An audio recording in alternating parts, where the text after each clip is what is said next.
G'day, ladies and gentlemen. Again, we're going to discuss a little further about ignorance.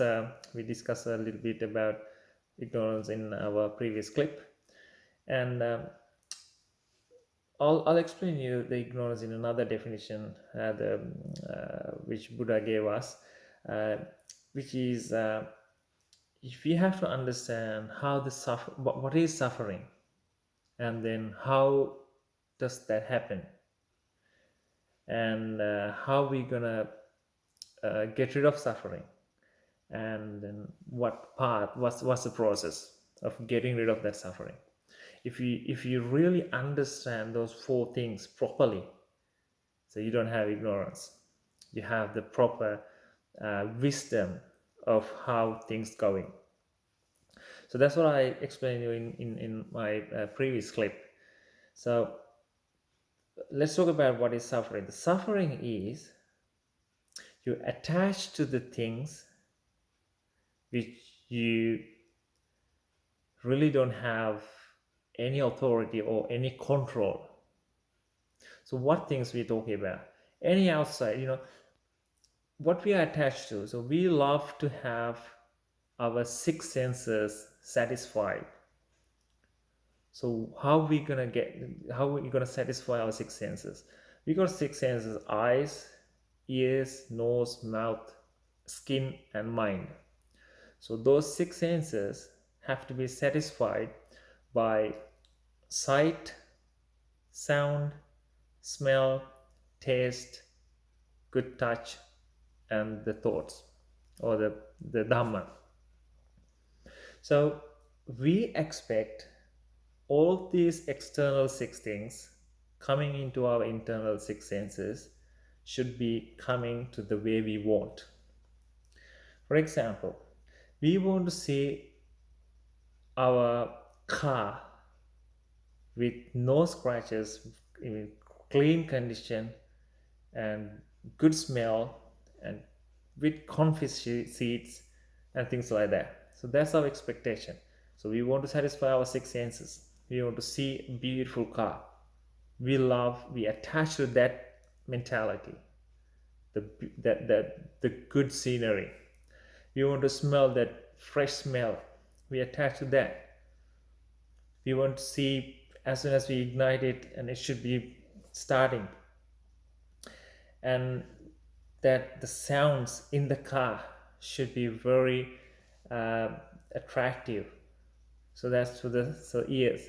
So likewise, for all these six senses, we need things from outside. So why you are happy when you see your mom? Because you are attached to mom's picture. You are attached to mom's the sound. You're attached to mom's smell. So likewise, you attach to mom's warmth, when you touch her. So nothing else you attach to your mom, anything comes to your six senses, you attach to them. So that's why when you see your mom, you are happy. Why you are happy when you see your daughter? Still the same thing.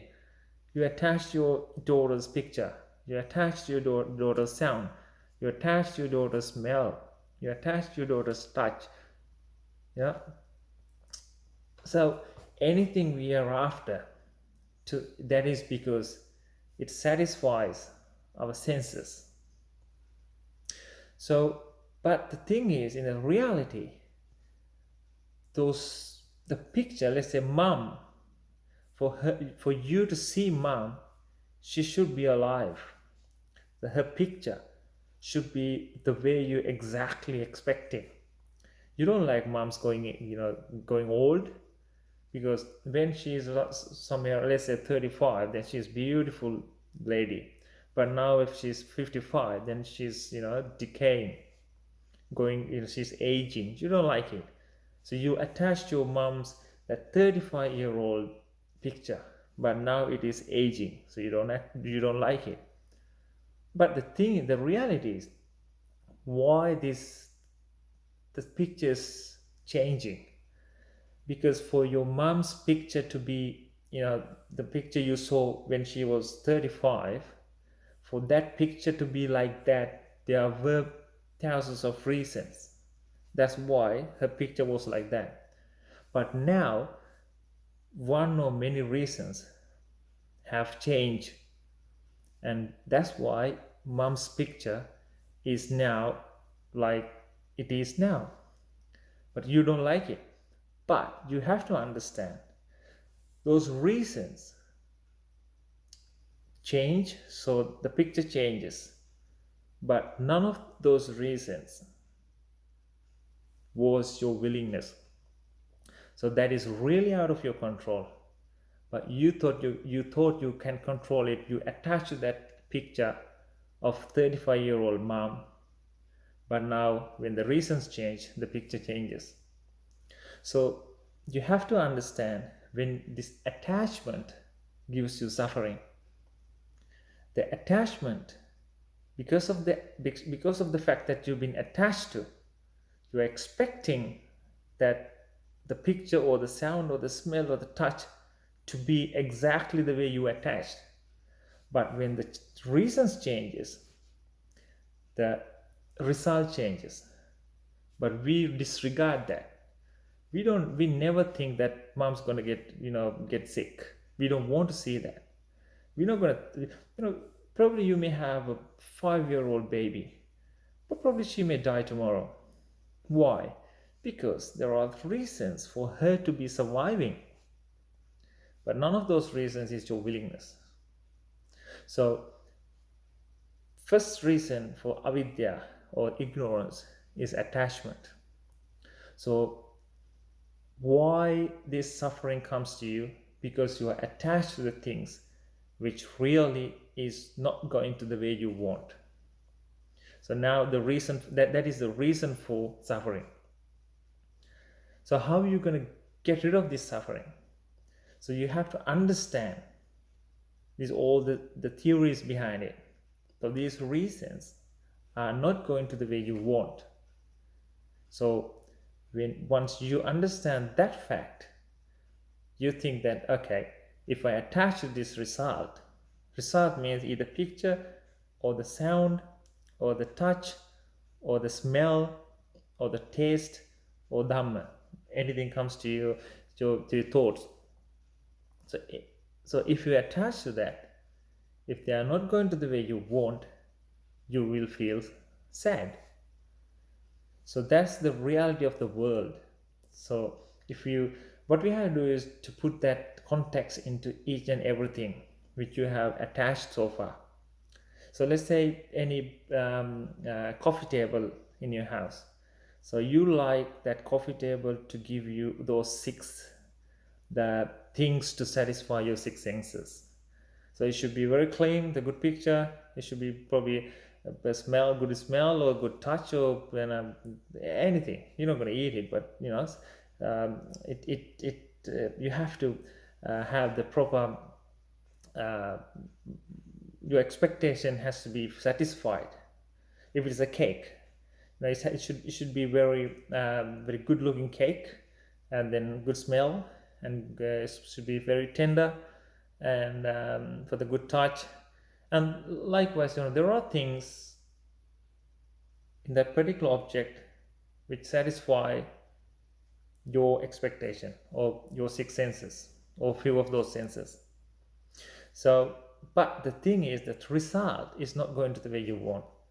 So once you attach to the result which is not going to the way you want, when the reasons changes, the result changes, so you will feel sad. So what the other point is, if that is not going to the way you want, if it gives you the suffering, so there's no point of going after that. But saying that, you don't have to physically get rid of those things. You don't have to just kick your little one out. But because your responsibility, you can feed them, you can give them good education, you can give them a shelter, food, or whatever. That's because your responsibility. But what letting go is mentally, because you know that you don't know when your mom's going to die, you don't know when your little one's going to get sick. So you have to understand those things are really out of your control. they are not going to the way you want. So the things which are not going to the way you want, if you attach to that, when they change, you feel sad. So if the things are not going to the way you want, and also they give you suffering, so there's no point going after them. So there's no point attaching to them. So that's why in Buddhism, the teacher Buddha taught us the practice letting go. Don't attach to anything mentally. Because you have responsibilities, just do them. You have to work, you have to treat your family, you have to look after your kids, you have to give them a good education. But only thing you shouldn't do is mentally attaching. Don't attach those things mentally. So then when anything happens to them, which obviously it will, so you don't feel sad. All right, so hope you understand that. That's it for today. I'll come with another useful clip. So bye for now. Therwan Sarnai.